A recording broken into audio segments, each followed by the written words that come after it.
আসসালামু আলাইকুম। গো SM blog থেকে আমি সাইমন। দেখতে দেখতে আবার ব্লগ টাটি নিয়ে চলে আসলাম। আজ আমি দূরে কোথায় নয়, আজ আমি এসেছি আমার নিজ এলাকায় একজন মকবুল আলী হযরত শাহ হাবিবুল্লাহ রহমতুল্লাহ এর মাদার শরীফে। এই গলি দিয়ে যখন হাঁটছি তখন ছোটবেলার অনেক কথা মনে পড়ে গেল। মাজারের জিয়ারতের সাথে কিছু আপনাদের ছোটবেলার স্মৃতি বলবো। আগে তিনি রহমতুল্লাহ এর মাজার জিয়ারত করতে ঢুকি, তারপর বাহিরে এসে আরো কিছু বলবো। খোদার বন্ধুদের সাথে বন্ধুত্ব কখনো ছাড়ব না। খোদার বন্ধুদের সাথে বন্ধুত্ব কখনো ছাড়ব না। হযরত শাহ হাবিবুল্লাহ রহমতুল্লাহ তাআলা উনি একজন অনেক মকবুল আলী ছিলেন। তিনি রহমতুল্লাহ তাআলা এর উরুস মুবারক কয়েকদিন আগে অনুষ্ঠিত হয়েছিল। আমার বাবা থেকে জিজ্ঞেস করেছিলাম এই মাজার সম্পর্কে, তখন তিনি বলেন এই মাজার অনেক আগের। আমার বাবাও এখানে প্রতিদিন আসে মাজার জিয়ারত করতে।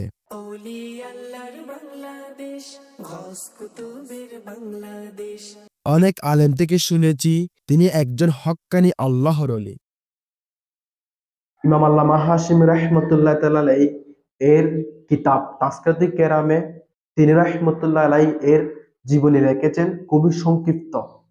যে শুধু তিনি লিখেছেন যে হযরত শাহ হাবিবুল্লাহ রহমতুল্লাহ তাআলা এই অনেক বড় আল্লাহর ওলি ছিলেন, উনি সাচ্চা পাক্কা আল্লাহর ওলি ছিলেন, সেটাই লিখেছেন। আমরা যখন ছোট ছিলাম তখন থেকে আমরা তিনি রহমতুল্লাহ আলাই এর মাঝে আসছি এবং তার পাশে যে ফুরকানি রয়েছে, আমরা সেখানে ছোটবেলা থেকে সর্বপ্রথম ফুরকানির মধ্যে আমরা তিনি রহমতুল্লাহ আলাই এর পাশে পড়েছিলাম। আমাদের প্রথম আরবে শিক্ষা এই মাজারের ফুরকানিয়ায়। এই মাজারের কোনায় কোনায় মিশে আছে অনেক ছোটবেলার স্মৃতি।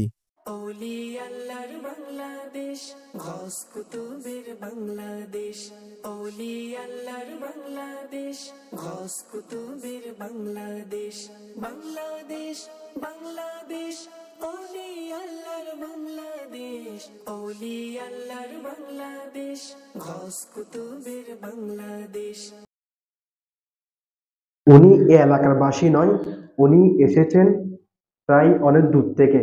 তিনি বাংলাদেশেরও নয়, উনি হচ্ছে বাইর কান্ট্রি থেকে ইসলাম প্রসার প্রসার করার জন্য আমাদের এই চট্টগ্রামে এসেছিলেন।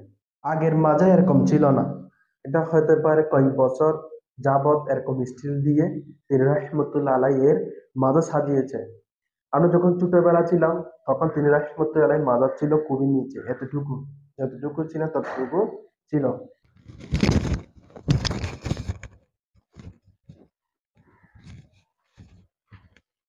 তিনি রহমতুল্লাহ আলাই এর নাম একা লেখা আছে, দেখে আমরা পড়ে নিই। সদর শাহ সুফি সৈয়দ মৌলানা শাহ হাবিবুল্লাহ ফকির ফারবি রহমতুল্লাহ আলাই এর। ফকির ফারবি এই এলাকার নাম হচ্ছে ফকির ফাড়া, মনে হয় উনার নামে এই এলাকার নাম। আবার তিনি সৈয়দ বংশ ছিলেন এবং আমরা যে রুট দিয়ে হেঁটে এসেছি সেই রুট তার নামে শাহ হাবিবুল্লাহ নামে পরিচিত। এবং তিনি রহমতুল্লাহ এর মাজার ঠিক উত্তরে তিনি রহমতুল্লাহ এর নামে সরকারি একটি প্রাথমিক স্কুল আছে।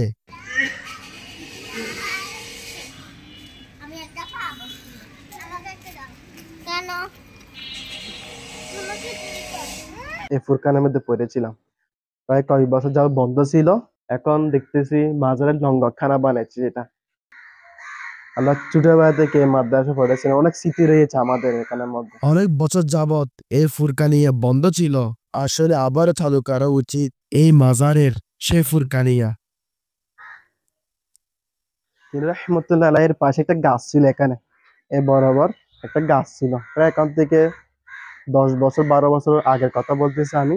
তখন একটা গাছ ছিল, সেখান থেকে একটা ফল ফল ছিল, ফল যে ছিটতো এখান থেকে যেগুলো রস বের হতো সেগুলো দিয়ে আমার বড় ভাই কি করতো, ওই বেলুন বানাতো। বেলুন মানে ফুতানা, যেটা আমরা চিটেঙ্গা ভাষায় ফুতানা বলি, মানে শ্যাম্পুর মতন কাজ করতো। এটা একটা গাছ ছিল এখানে। ছোটবেলার দিনগুলো কেমন ছিল যারা অতিবাহিত করেছে তারা বুঝে।